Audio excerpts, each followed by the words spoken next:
বিশ্বাসবাড়ির সকাল কখনোই শান্ত হয় না। আরাফ, রায়হানা, সকাল সকাল এই বিশ্রী অবস্থা কে করবে পরিষ্কার? কি হচ্ছে?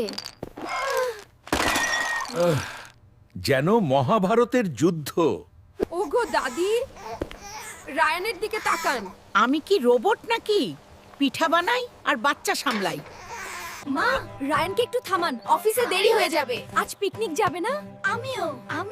কিসের পিকনিক? আমি নিজেই এখন পিকনিক স্পট। সকালের ঝামেলা শেষে শুরু হলো পিঠা গোয়েন্দাদের গোপন মিশন। পিঠা চুরি শুরু। পিঠা চাই। গা!